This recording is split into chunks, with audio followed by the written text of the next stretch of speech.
So I'm gonna go back and explain this a little bit more in regards to radicalized feminism. And this radicalized feminism is interesting because Spain had the same situation where Sodom was there was a civil war of Sodom in Spain, and it was like recently, like 3 years ago. Um, and now they have secular doctrines, but a lot of the feminists there, are hated, and women are furious because they got caught up in a civil war between the Christians and the Muslims that many of them were raped, and usually in wars, and those are sex crimes, and those are UN Geneva. They should have answers for those war crimes, but they happen. And so it happened in Puerto Rico. A lot of women get raped, killed because of those wars, religious wars. Um, I was a victim of a religious war because I was in New York City and it was very secular. But I was in a different type of mind state. I broke up with my ex, and it was a crazy situation because I had to run to the. I got a shot in my arm. I didn't know what it meant. Then I had fungi from her, but you could get fungi from working out at the gym. So and women get that often anyhow, and men jocks. So, but I didn't know that I had that until I went to the clinics and I got blood work done and all this. I was trying to figure out what the fuck, why did I get a shot for gonorrhea and I didn't have gonorrhea? Because that's what I was checked for. The black female at the clinic said I didn't have anything, um, and it was crazy. I was like, I'm getting a shot for something I don't have. So I'm like, this is really weird. Did she inject me with some, like, you know how it is, man? People get injected with crazy shit because women are very psychopath. And they have post traumatic stress disorder from past relationships, traumatic, and they take it out on the next dude. Trust me. So women are very dangerous. They're like assassins. If you really, it's tactic of assassins, because to me it's like I was with her, and then we just broke it off like cold. You know what I mean? It was like a hot cold ending, and but it was like I don't give a fuck shit when the breakup happened, and I didn't give a fuck. I knew that God was gonna put something better for me, but it still stung my heart because it was just one shot. And at the end of the day, you just reflect back and know that that's what it was. It was like a bounty for the heart, because women are assassins at the heart. Believe it or not, they trap you with the love story, but it's about money and about sex and do away with you. And at the end of the day, they throw a judgment at you just because you were you and you were not secular enough and you weren't sodomy enough. Women are indulged in those doctrines like crazy.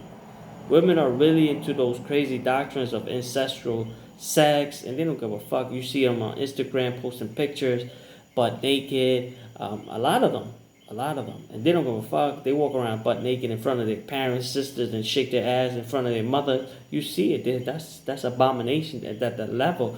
But you know, so I broke up with her, and I had another. Right after that, while I'm trying to trying to figure out like why I got a shot in my arm and why my dick is itching, from a fungi. I didn't know at the time. I had a friend of mine, ex friend of mine, went and spilled. I was going through a little depression state because my dad was in the clinic in the hospital, and he's in a clinic hospital. I'm trying to get over my situation because I'm going through this mind state of what she did to me. She gave me a needle for some shit I don't even know, and so I go and check my brother. My brother pissed off at me because I didn't go to the clinic. I didn't make it to the clinic for my dad. I've been there when my dad was in the ICU. So I'm trying to like, I'm trying to wing it out to see, how I can handle this mind state. At the same time, I'm falling into a depression. I lost my job. This girl just did this voodoo trick. This um, limbo. I mean, the mind psyche shit to fuck a psyche up. Because she just basically gave me a needle that I didn't know what it was about. She broke up with me, and I let her walk out, and I just said, that's your choice.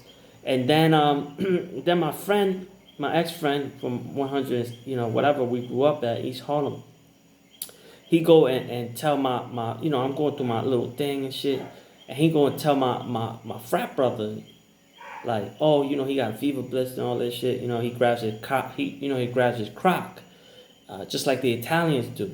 And then he puts his finger on his lip and he grabs his crock, like, you know what I mean, like what the Italians do. And so I'm like, okay, that's fine, that's an eye for an eye. That's how I seen it. You know what I'm saying? Eye for an eye. You gonna try me? That's a military try, because they're my fraternity and they gonna spread rumors about me about fucking bullshit people. But the dudes is haters. They want to snag a bitch and shit like that. You know what I'm saying? I already know it. So I've been to it. He into that type of My ex friend was basically very sexually liberated. Let's leave it at that. But I don't go into his personal things. I just explain in my story, and but but at the same time, I felt like I was being also attacked by like the like an Anglo community, maybe Italian community or something like that. But I wasn't sure if it was like retaliation from Union Settlement, because I kind of like, when I was working there and I left the job, I made a report about like basically plagiarism, progress notes, and they were plagiarized, copy and paste type thing. But it was not for them. It was really for just how they treated me really bad, because I had ICM cases. I had like 38 cases. I had to run around and do mad things for like different severe cases, and it was just like abusive in the workplace and demoralizing sometimes. But I felt like maybe that was the reason why somebody else was trying to like do me up. You know what I mean? I had already two fractions. I call them two fractions, and I felt like I had to defend myself from these people who were just like trying to attack me while I'm trying to like help my dad, and make him live through the crisis of fighting cancer. So I was really furious because people got onto me, and people just started to like, you know what I mean? Like, I was just going through a lot of things. People doing witchcraft against me, spiritual warfare at the same time. On top of that, so me, I'm calm. You know what I mean? People want me to get over shit because you know how bitches are. They try to hop on real quick right afterwards. See if the man gonna get over shit and things like that. But that's none of their business. A lot of women just see a dude break up and they want you know want to get involved, want to get guy to get involved, or they gonna think the guy is attached to a female. That's none of their business. Plain and simple. But people got in my business. Plain and simple. At the end of the day, people got in my personal business. But they were doing spiritual warfare on me. They do that shit a lot to me. You know what I mean? But that's New York City, and that's the First Amendment, freedom to worship what you like. But I helped the community, and they was attacking me that way. Then it came to my dad seen my state of being. My dad is fighting cancer, and he's trying to care for his son. So, but I was really looking for support, like really at that time, and I knew that my father couldn't give it to me the support he needed, because he needed support, and I was like the support mechanism. So they was, I felt like my best friend turned his back on me, tried to stab me up like that, blow the whistle on me for some bullshit, and like I felt like my support network was crippling because of it. But I knew that God, I went to Allah. Because I knew Allah, Allah gonna teach me things. So I went to Islam. I knew I was knowledgeable, way knowledgeable. That's my alias too, knowledge. But I study a lot, and I knew that Islam because my brother was in idolatry, so he's trying to bring me into that. But I felt like I looked at the idol, and he wasn't giving me nothing at that time. The very time that we were going through all those ups and downs, those feelings and emotions. But people just, you know what I mean. People, uh, I paid it back. You know, I paid the recompense back for talking malicious gossip against me. I just made a report on the homie that, you know, I don't call him homie no more, but on my ex friend that basically did that to me, and I made a report about all the things that he did. You know, I seen an eye for an eye. You try me, you trying to defame me. You know what I'm saying? Even though it's a malicious gossip, the way, you know what I mean, what it is, but you trying to look at it like you trying to defame me in that kind of tactic, military tactic. You know, just so I could get over fever blister. But I wasn't even in that. I was in some another emotional state. You know. So I just, you know, put a police report out on my friend about, you know, ex-friend, about raping and doing a lot of things, evil things, stealing and so forth in the community. And I knew he was a dangerous, you know, I knew that he was dangerous because when we were young, he was quick to get the gun, and fire weapon. You know, so I knew I studied psychology, intermittent explosive disorder, you know what I mean, high temper, you know, so I studied all these things. I already knew that, you know what I mean, like if he opened up that broadcast against me, you know, I'm popular. People know I'm popular, but people try to defame me militarily, psychologically, whatever it is, man, just to give up, you know.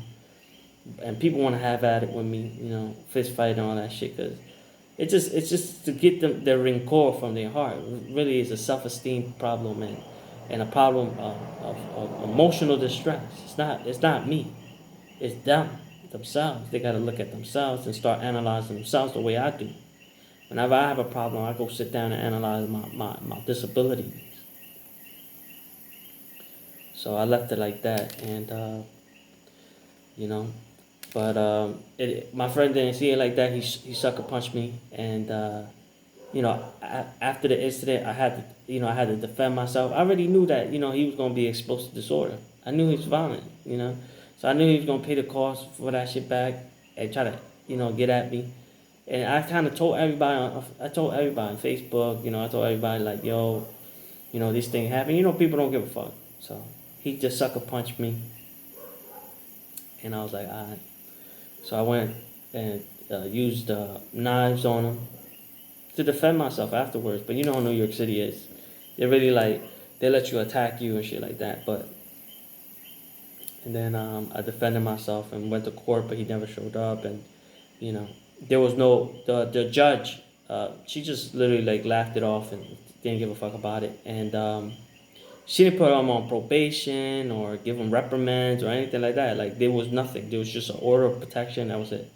And the order of protection, you know, dissolves after a certain amount of time.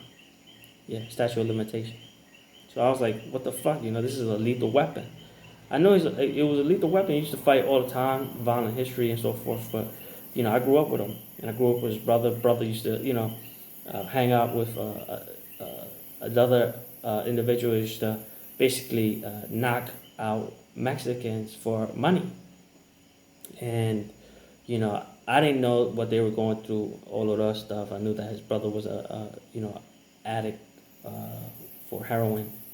But I didn't know it was gonna go that far, but I knew that to have this individual just free in the streets like that after all, you know, his whole record and history, I knew it was gonna be very dangerous.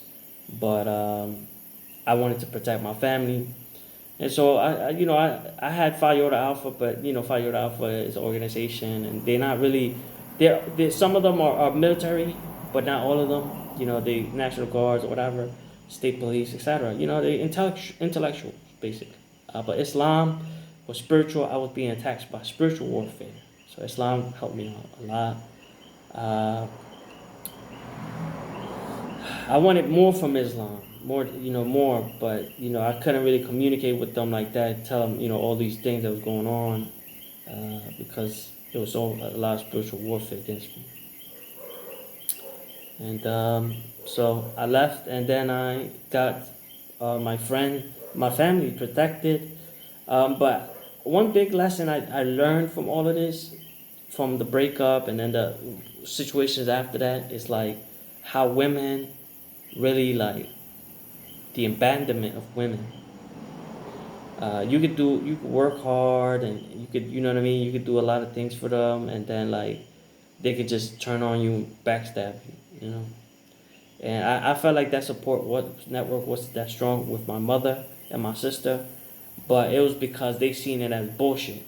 You know, like I'm fighting over bullshit of a fever blister, but it wasn't like that. I wasn't fighting for a fever blister. I was fighting for my safety, my life. My life was in danger because this is a violent offender, a violent predicate. I mean, he was locked up for a felony charge for selling narco drugs. So he did 7 years in prison. You don't do 7 years and come out soft. You do 7 years and come out tough. And I know that there's reprimands for my actions, but I have to explain to everybody and clear my name about those situations. Uh, but I learned one thing strong. It's like sometimes family are dormant about situations of other family members. They don't know what's going on with them. They should be speaking with them, and also women need to really reform. Definitely reform. A lot of women throw the book at men for past relationships and keep that grudge. Take care and God bless.